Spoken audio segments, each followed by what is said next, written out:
Saya rakyat biasa, saya orang awam, saya sama sekali tidak bersentuhan dengan kegiatan-kegiatan rumah sakit, apalagi khususnya penanganan pasien COVID, yang angka-angkanya tambah seram, yang jumlah kematiannya sudah begitu banyak.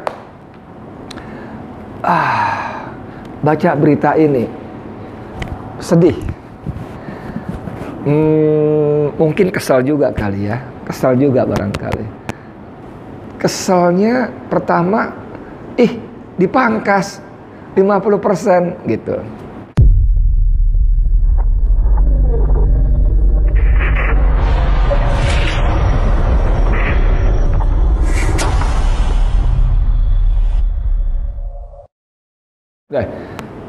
Bismillahirrahmanirrahim. Assalamualaikum warahmatullahi wabarakatuh. Saudara, dengan saya lagi Edi Mulyadi.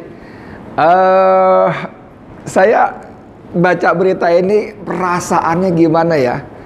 Saya masyarakat biasa, awam, biar gampang gini deh. Ada judul berita yang ditulis oleh CNN Indonesia dan mungkin saya kira juga oleh banyak media online yang lainnya.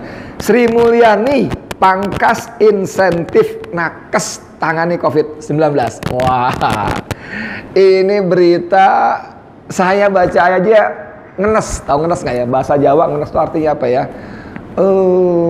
Ngenes itu sedih ya, sedih tapi dengan kesedihan yang lebih mendalam. Jadi mengekspor emosi ya. Bagaimana tidak? Ini ada Menteri Keuangan perempuan Sri Mulyani memutuskan, bahkan dia sudah menulis surat kepada Menteri Kesehatan Budi Gunadi Sadikin ya, BGS ya.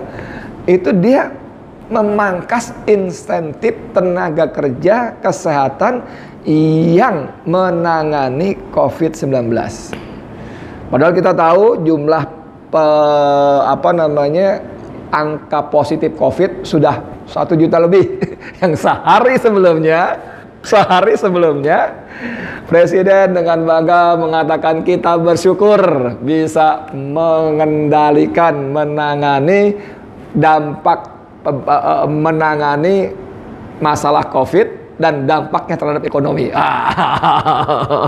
Waktu itu tinggal beberapa ribu lagi menembus 1 juta. Besoknya itu ada meme yang judul Kompas, hari ini Presiden bersyukur.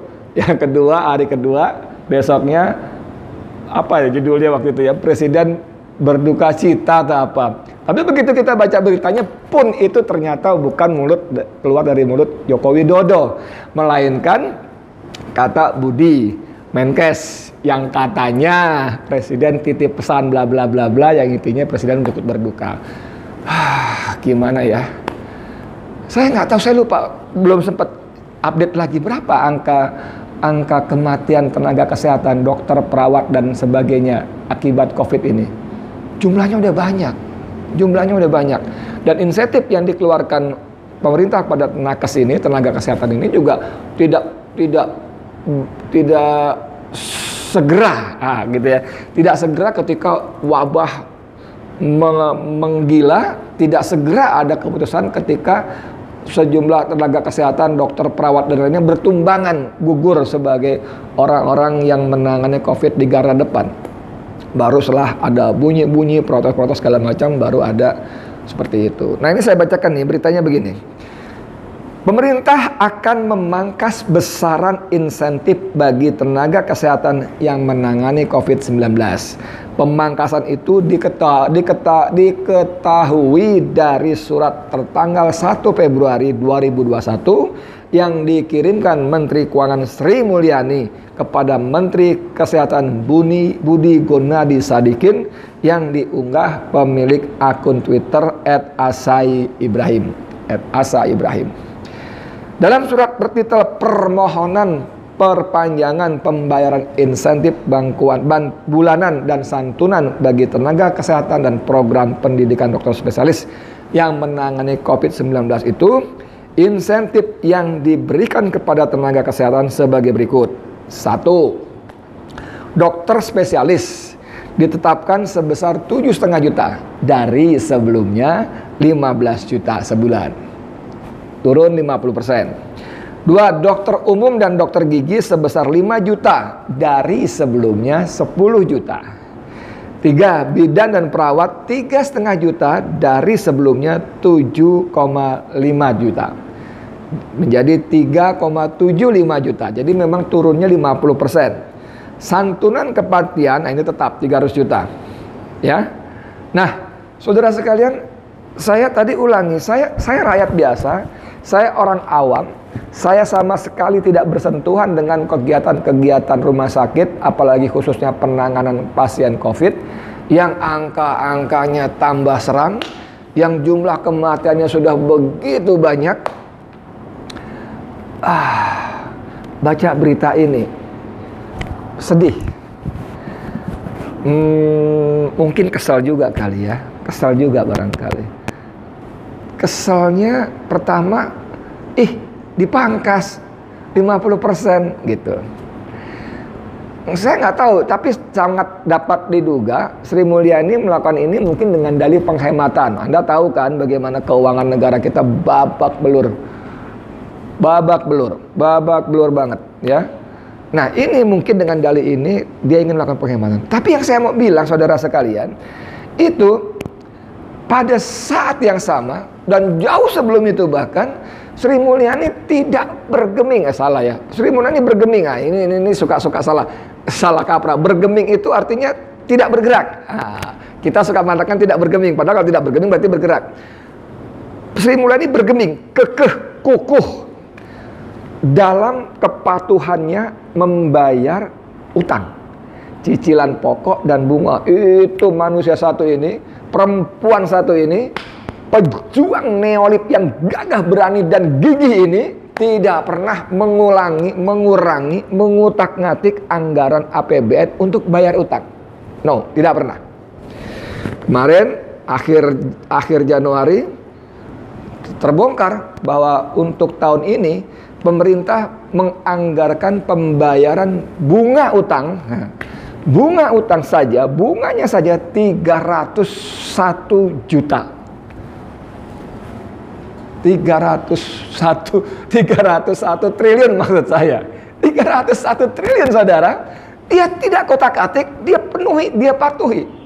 Tapi untuk tenaga kesehatan yang berjibaku menolong orang-orang rakyat Indonesia yang kena penyakit, yang mereka mempertaruhkan nyawanya, yang mereka juga sudah banyak bertumbangan tewas gugur ratusan orang, Sri Mulyani perempuan satu ini bisa memangkas insentif yang sebetulnya juga nggak seberapa itu.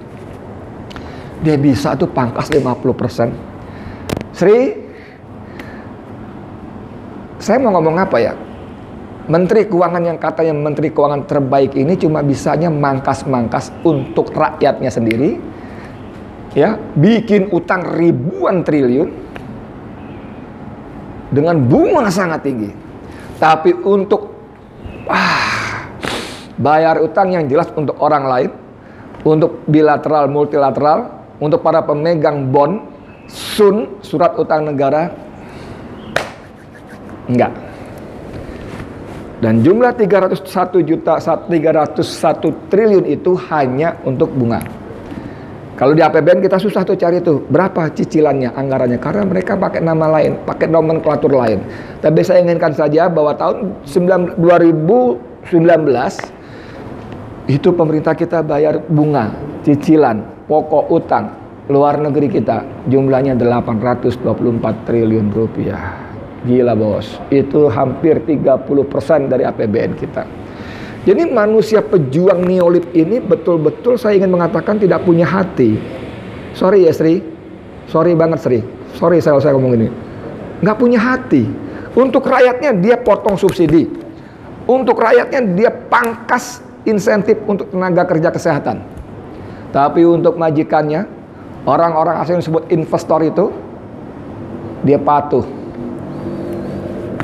Dia patuh. Dan kemarin juga ada berita ternyata para pembeli surat utang kita di luar negeri, nah ini ingat nih, para pembeli surat utang kita di luar negeri yang sudah menikmati bunga sangat tinggi, pajaknya ditanggung oleh negara alias nol, nggak kena pajak. Untuk menyenangkan para investor. Itu salah satu rahasia mengapa investor Yuremani segala macam itu memberikan berkali-kali gelar sebagai Menteri Keuangan terbaik dunia, karena dia memberikan keuntungan sangat besar kepada para investor tadi. Dan mohon maaf, berkali-kali kamu mendapat hadiah ganjaran julukan sebagai Menteri Keuangan terbaik dunia. Apa manfaatnya buat rakyat Indonesia? Yang ada kamu pangkas itu semua, subsidi, pengeluaran anggaran sosial segala macamnya. Dan hari ini ya pasti. Kemarin coba nih, walaupun kamu sibuk bantah, pemerintah akan mengenakan pajak untuk token, untuk pulsa. Lalu kamu bantah bilang, oh ini untuk hanya mempermudah administrasi segala macam. So what? So what gitu loh. Kalau hanya untuk mempermudah, ngapain kamu bikin gaduh pemberitaan? Nah, gitu kan? Karena katanya tidak untuk konsumen, itu hanya untuk distributor. Emang distributor mau bayarin konsumen? Itu nggak usah jadi dokter, nggak usah jadi Menteri Keuangan, apalagi pakai embel-embel terbaik. Nggak perlu. Semua pun tahu, semua beban-beban itu akan dikembalikan pada konsumen. Anak kecil SMA pun tahu itu. Jadi ini Menteri Keuangan sungguh-sungguh sangat luar biasa. Untuk rakyatnya dia bisa memeras, mencekik, apapun diambil. Sehingga mungkin nanti tinggal, mohon maaf banget, tinggal kentut sama buang ludah aja nggak kena pajak. Ini kalau bilang di pidatonya, di penjelasan APBN, kita kelola APBN dengan prudent. Mana prudennya? Hanya untuk bayar utang saja, hanya untuk bayar bunga utang saja, bikin utang baru. Prudent di mana? Kamu sebentar lagi selesai Sri jadi menteri. Apakah prosedur berikutnya akan menunjuk kamu jadi Menteri Keuangan lagi? Kita nggak tahu. Tapi selesai. Tapi ribuan triliun utang yang kamu buat dengan bunga sangat tinggi, bahkan lebih tinggi daripada bunga yang dibayar oleh Filipina, Kamboja, Vietnam, yang ratingnya di bawah kita. Nah ini kan ajaib. Ini mestinya PPATK, polisi segala macam mikir nih, ada apa nih? Kenapa nih?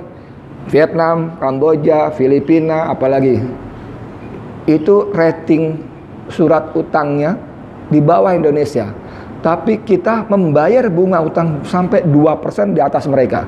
Wow, luar biasa nih. Ada apa ini? Kenapa ini?